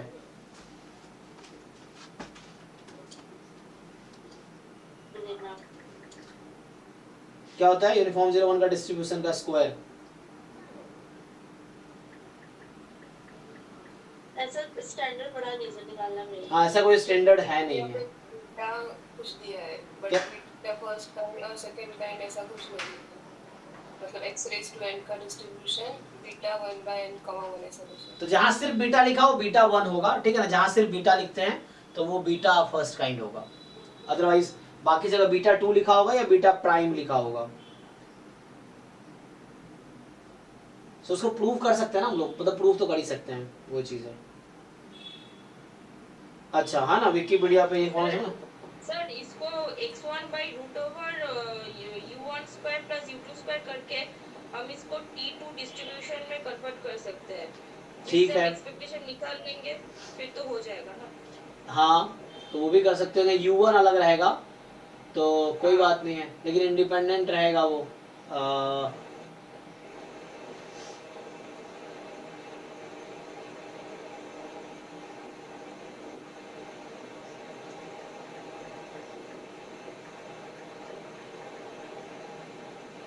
हाँ, ये भी कर सकते हैं। ये नॉर्मल 0 1 है और ये क्या हो जाएगा, लेकिन यहाँ तो यूनिफॉर्म 0 1 है, t कैसे बनेगा? u तो यूनिफॉर्म है ना। हाँ, ये मैंने तो सोचा था x1 स्क्वायर है मैंने। हाँ, यहाँ पे u1 u2 यूनिफॉर्म है, तो बीटा का सम क्या होता है? सम ऑफ बीटा क्या होगा, ये प्रूव करना पड़ेगा इसको।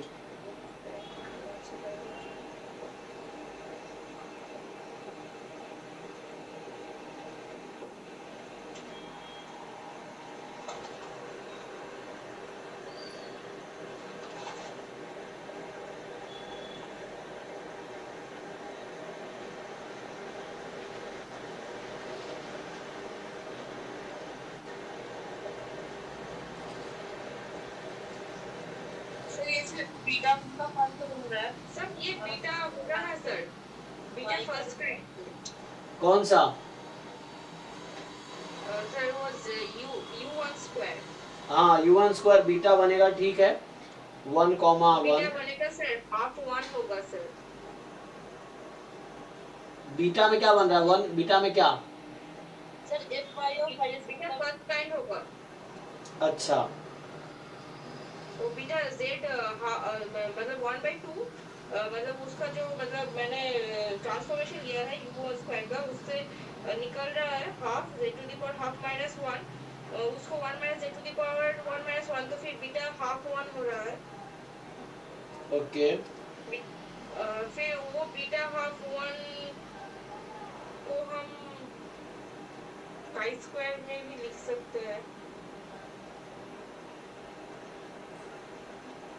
हमने पढ़ा था ना chi square equal follows beta n by 2 half. हाँ, काई स्क्वायर ठीक है। बीटा गामा ना, बीटा नहीं गामा।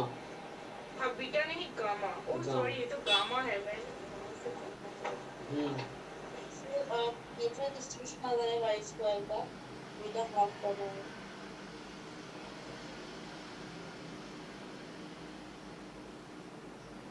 ओके, तो अभी के लिए क्या होगा, तो हाउ टू ट्रांसफॉर्म, तो हम क्या कर सकते हैं, देखो। सो रेंज क्या है इसका, x1 कोई भी है, यूनिफॉर्म 0 1, यूनिफॉर्म 0 1, तो t का रेंज क्या आएगा? देखो, पहले वाला कॉची होगा नहीं, क्योंकि मीन इसका 0 आ गया, तो कॉची डिस्ट्रीब्यूशन तो होगा नहीं। अब इसका वेरिएंस निकालने की कोशिश करते हैं। तो वेरिएंस के लिए आपको क्या करना पड़ेगा, स्क्वायरिंग। तो स्क्वायरिंग कर लो, कोई दिक्कत नहीं है। देखो, अगर मैं इसका वेरिएंस निकाल देता हूँ, तो वेरिएंस के लिए आप क्या करोगे, ई ऑफ टी स्क्वायर निकालोगे। ई ऑफ टी स्क्वायर लगाएंगे तो एक्सपेक्टेशन टी स्क्वायर क्या हो जाएगा, x1 square into u1 square upon u1 square plus u2 square, plus में ऐसे ही x2 square u2 square u1 square plus u2 square, फिर 2 time x1 x2 u1 u2 upon root under u1 square plus u2 square, खत्म हो जाएगा ना 2ab। तो अब ये कितना आएगा, इसको ओपन करो जरा। तो अगेन x1 तो इंडिपेंडेंट है ui से ना, तो ex1 स्क्वायर किसके इक्वल आएगा, 1 के। ऐसे ex2 स्क्वायर 1 हो जाएगा और 2x1 x2 यहाँ से 0 हो जाएगा, ये टर्म खत्म हो जाएगा। तो बचेगा क्या, ये बचेगा आपका 1 इंटू, देखो e of this plus e of this, वो ऐड होकर खुद ही 1 हो जाएगा। तो यहाँ से e ऑफ टी स्क्वायर 1 आ जाएगा, चेक कर लो ध्यान से, समझ पा रहे क्या कह रहा हूँ, e of x1 square into e of rest plus e of x2 square e of rest, x1 square x2 square 1 already है क्योंकि ये नॉर्मल 0 1 था। तो यहाँ से क्या होगा, तो ये इन दोनों को एक साथ कंबाइन कर लो जो एक्स्ट्रा बचा, तो u1 square plus u2 square upon u1 square plus u2 cut के 1 हो गया, तो 1 ही हो गया, कहने वाला 1 आ गया। तो मीन इसका 0 हो गया और वेरिएंस 1 हो गया, ये सही है ना। तो e of t is 0 and e of t square is 0 1, तो मतलब यहाँ से आ गया वेरिएंस ऑफ t इज 1, तो क्योंकि मीन 0 है ना इसीलिए। अब क्वेश्चन है इसका डिस्ट्रीब्यूशन क्या होगा, तो नेक्स्ट क्वेश्चन है क्या ये स्टैंडर्ड नॉर्मल होगा,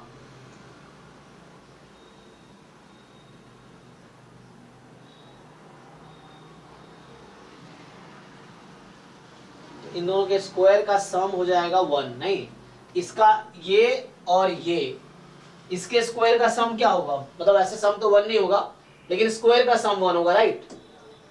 lambda 1 square plus lambda 2 square 1 हो जाएगा, तो ये है। एंड तो lambda 1 time x1 plus lambda 2 time x2, इसका डिस्ट्रीब्यूशन क्या आएगा, अगर ऐसे मैं लैम्डा 1 लैम्डा 2 में कांस्टेंट मान के चलूं तो ये बनेगा normal with mean what, lambda 1 plus lambda 2 है ना, एंड वेरिएंस वैसे ही आ जाएगा lambda 1 square plus lambda 2 square. Sir दो बीटा वेरिएंट को ऐड कर सकते हैं, जैसे गाना ऐड हो जाता है उसके पैरामीटर्स ऐड हो जाते हैं, ऐड तो कर सकते हैं। उसका आंसर क्या आता है, सम ऑफ बीटा डिस्ट्रीब्यूशन क्या आता है जी, देखा है।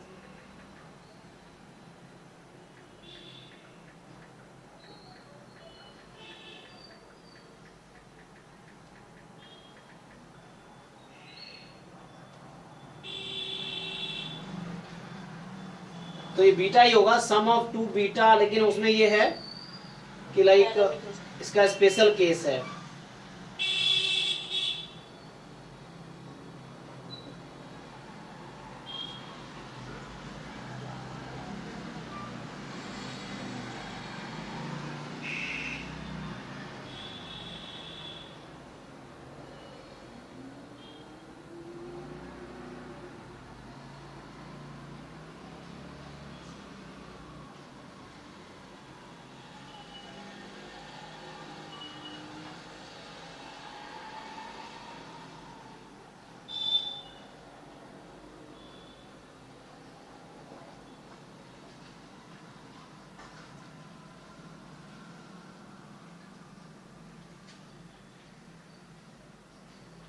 डायरेक्ट का कुछ रिजल्ट तो नहीं दिख रहा है, डायरेक्ट हमने क्लास में नहीं किया ना, बीटा का डायरेक्ट कोई सम बीटा तो नहीं आएगा, इसीलिए स्टैंडर्ड रिजल्ट नहीं है। इस बुक में तो कुछ रिजल्ट नहीं है क्योंकि एमजीएफ को अगर आप मल्टीप्लाई करोगे इसमें, सर, एमजीएफ भी, लेकिन इसका एमजीएफ बहुत कॉम्प्लिकेटेड सा है तो बीटा बनाएगा नहीं एक्चुअली, बीटा तो नहीं होगा। ओके, तो क्वेश्चन हमें ये कंक्लूड करना है, मीन वेरिएंस कंक्लूड किए, अब हमें कंक्लूड करना है कि इसका डिस्ट्रीब्यूशन क्या है। तो डिस्ट्रीब्यूशन अगर निकालेंगे ना तो यूनिफॉर्म का डिस्ट्रीब्यूशन क्या होता है, sir u1 by root over u1 square plus u2 square, इसका सर ट्रांसफॉर्मेशन ये r थीटा थीटा से उससे फॉलो कर रहा मैंने कहीं किया था तो मुझे अब याद नहीं है। क्या फॉलो कर रहा है वो? वो कुछ नॉर्मल फॉलो कर रहा था, मुझे ठीक से याद नहीं है, मुझे करना पड़ेगा। अच्छा, तो ये 0101 के बीच का है ना ये, तो ये कोई भी रियल नंबर हो सकता है, तो पॉजिटिव है, ये कोई रियल नंबर पॉजिटिव, कोई रियल नंबर सम जरूरी नहीं, ऐसा ही मुझे लग रहा है। सर मैंने किया था पहले। किसका? इसका डिस्ट्रीब्यूशन इस पूरे का? नहीं u1/√u1² + u2², इसको ये डिस्ट्रीब्यूशन फॉलो करता है। क्या इसका सपोर्ट क्या होगा, पहले ये बताओ, इसका सपोर्ट क्या है? u1 0 से 1 के बीच है और डिनोमिनेटर भी 0 से 1 का ही है, तो सम मैक्सिमम 2 हो सकता है, तो 0 से 2 हो सकता है ये। तो रेशियो लेंगे 0,1 और 0,2 के बीच के नंबर का रेशियो लेंगे तो क्या हो सकता है?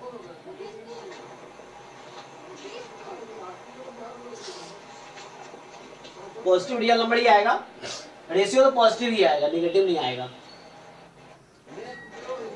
तो ये सर नेट का क्वेश्चन है लगता है। नहीं एग्जाम में ऐसे उटपटांग क्वेश्चन नहीं आते, एग्जाम में बहुत सटीक से क्वेश्चन आते हैं, वो है ना। नहीं जैम का नहीं सर, ये सर नेट का क्वेश्चन है ये।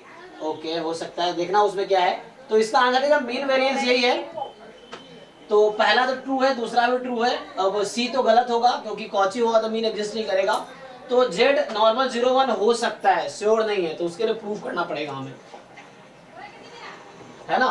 तो ये हमें चेक करना, हाँ किसी एग्जाम का नेट का हो सकता है, उस लेवल का नेट जेआरएफ का, सो हाँ तो चेक करना पड़ेगा तुम्हें इसका आंसर क्या है। तो अभी के लिए ए भी ट्रू है, ठीक है ना, और सी तो गलत है पक्का, डी चेक करना पड़ेगा, डी के लिए हमें इसका डिस्ट्रीब्यूशन निकालना पड़ेगा।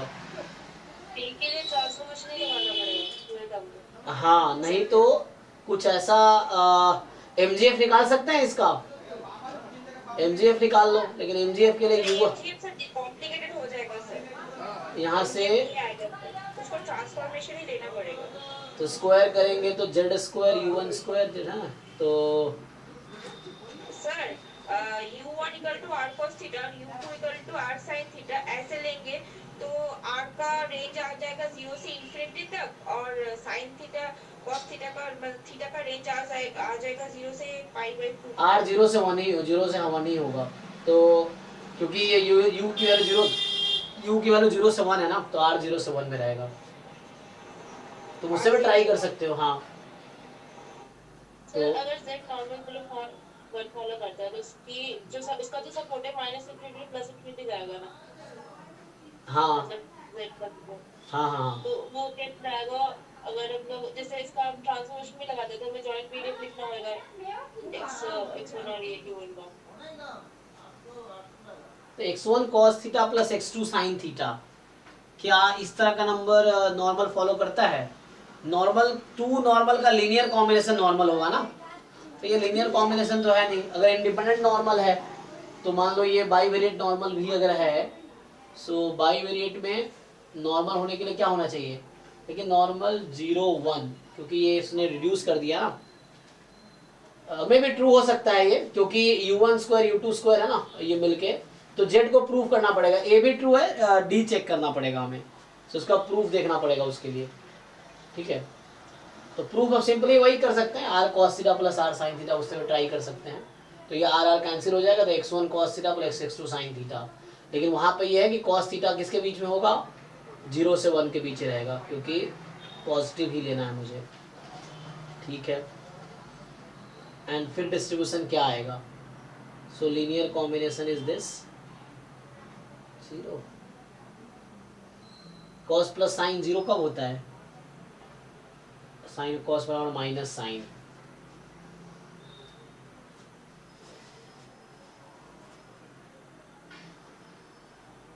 सर पोलर ट्रांसफॉर्मेशन नहीं, वो तो प्रूव करना पड़ेगा उसके लिए, बोलो इसका प्रूफ देखना पड़ेगा एक्चुअली। हाँ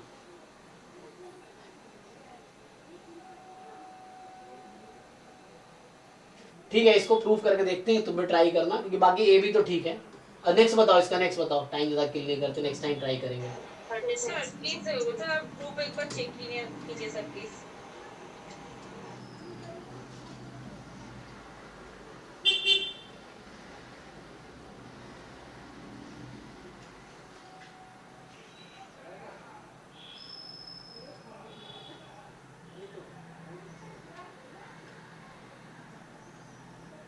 कौन सा ग्रुप? कुछ आया तो है नहीं, बताओ। Question 48 sir.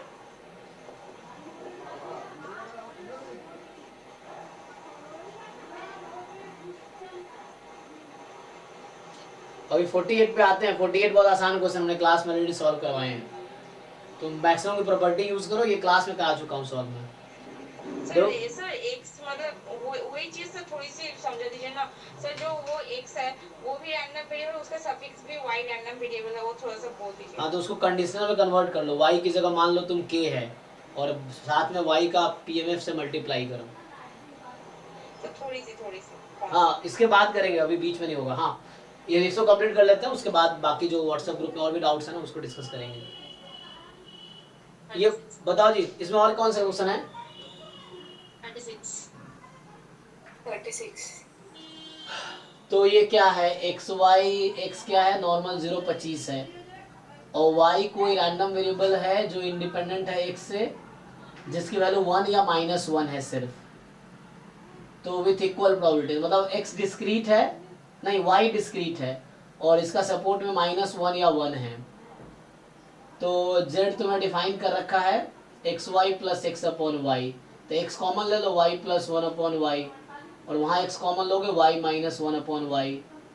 तो आपसे पूछ रहा है कि z का डिस्ट्रीब्यूशन क्या होगा।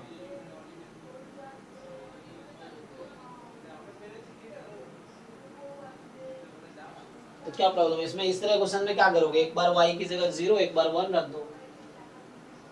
टोटल प्रॉपर्टी आता है, उसको यूज कर लो। जैसे अगर इस तरह क्वेश्चन हो तो y की वैल्यू क्या है? या तो 1 है या -1 है ना। सो y या तो 1 है या -1 है, तो दोनों की हाफ हाफ प्रोबेबिलिटी है। सो y बराबर 1 की प्रोबेबिलिटी हाफ है and y is equal to -1 की प्रोबेबिलिटी हाफ है।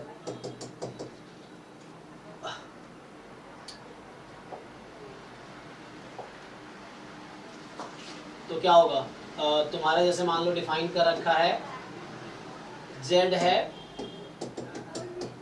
xy plus x upon y. तो इसकी पॉसिबल वैल्यू क्या है? जब y 1 होगी तो क्या वैल्यू होगी? तो जब y 1 है तो z की वैल्यू है तुम्हारे पास 2x, और y जब -1 है तो z की वैल्यू कितनी है?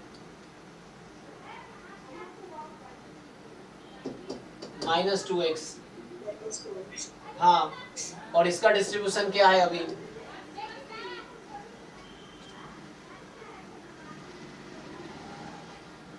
टू एक्स का डिस्ट्रीब्यूशन क्या है? x का क्या था? x का था नॉर्मल 0,25। तो 2x का डिस्ट्रीब्यूशन क्या होगा? सो मीन तो 0 रहेगा, वेरिएंस 4 टाइम, तो नॉर्मल 0 100 हो गया।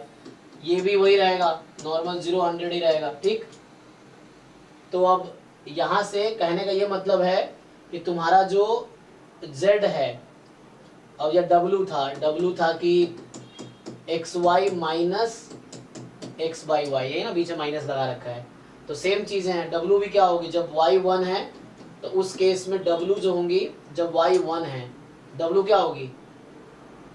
0, और जब y -1 है तो w क्या होगी?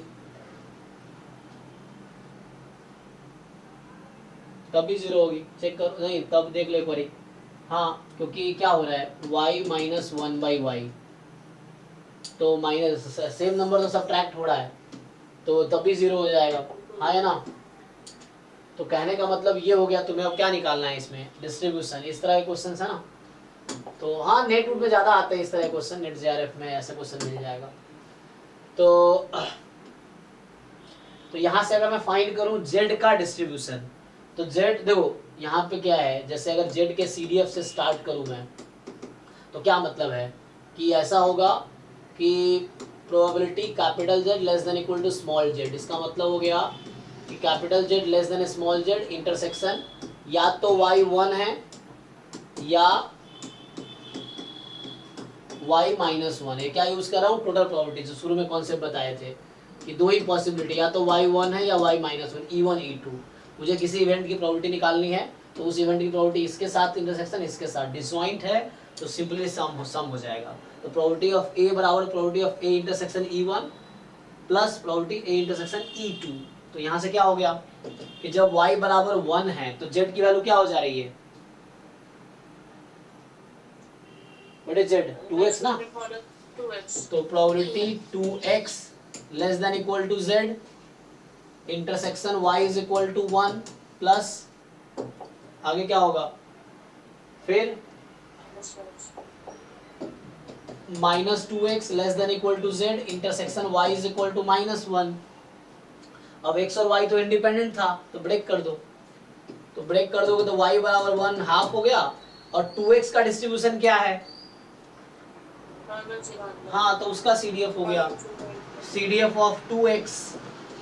सो मान लो उसको z बोल दो, हाँ नो z 2x और एट z ये भी हाफ और -2x और 2x का सेम डिस्ट्रीब्यूशन है ना, तो दोनों का CDF कॉमन होगा तो इसको यही बोल दो 2x z ये हाफ हो गया। तो कहने का मतलब f of 2x eight z, कहने का मतलब ये हो गया कि यहाँ z का डिस्ट्रीब्यूशन है तुम्हारा वही डिस्ट्रीब्यूशन है 0 100, तो z भी नॉर्मल 0 100 ही होगा, ठीक है।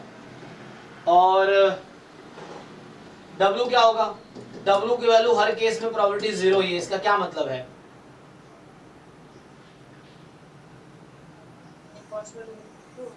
सो W गिवन है ना, W given y is equal to 1, तो मैं अगर वहां से भी स्टार्ट करूं सेम तरीके से अगर मैं निकालूंगा दोनों केस में 0 ही हो जाएगी, तो यहाँ आएगा क्या 0 less than W y equal 1, 0 less than W y equal -1। अब 0 लेस देन W है, इसका मतलब हो गया W क्या ले रहे हो तुम, सो योर W इज यहाँ पे था x कॉमन लिया y - 1/y, x तो कोई भी रियल नंबर है ना, तो W को क्या लिखोगे तुम, what will you right, when y is 1 0 y is 0 ही हो गया ना, क्या ना डीजेनरेट ही है, तो चेक कर लो कब, जब एक्चुअली ये डिस्ट्रीब्यूशन जो आ रहा है ना ये वाला है कि ये तुम्हारे पास था W गिवन y है ना, y कुछ भी गिवन हो चाहे 1 या -1, दोनों केस में क्या हो रहा है प्रोबेबिलिटी। अच्छा अगर मैं पूछूं तुमसे कि what is probability of W,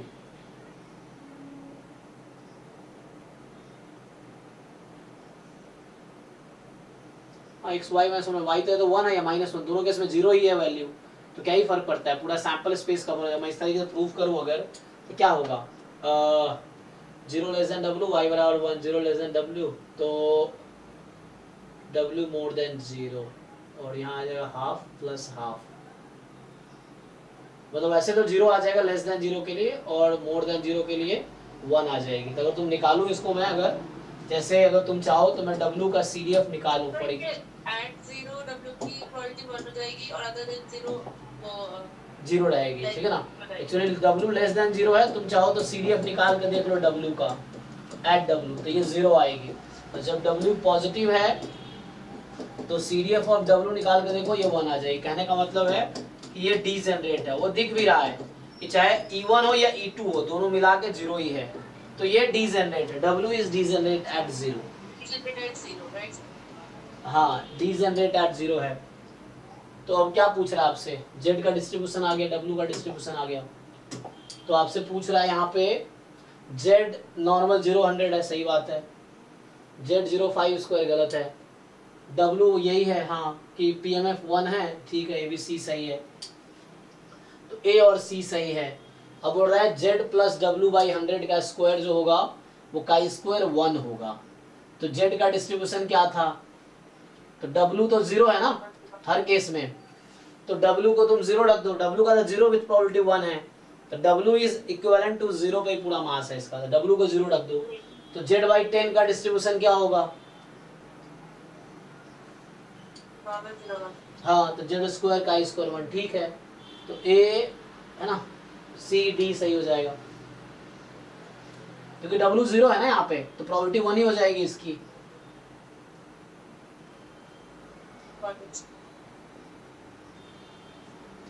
next बताओ, पर अगर ऐसे जैसे डिस्क्रीट और कंटिन्यूअस साथ में दे रखा होता है तो मोस्ट ऑफ द टाइम वही लगता है टोटल क्वांटिटी के थ्योरी में लगती है। हाँ हाँ उससे डिस्क्रीट की वैल्यू रख के और हम कंटिन्यूअस के लिए check देख करते लेते हैं। हाँ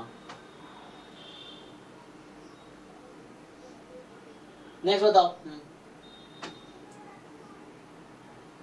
39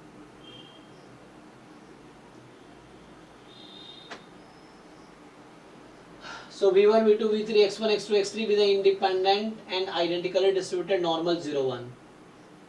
तो क्या होगा इसका आंसर? न्यूमरेटर, ये उस तरह का क्वेश्चन हो गया जो पीछे भी था ऐसा, वो यूनिफॉर्म था वहां पे, यहाँ नॉर्मल है।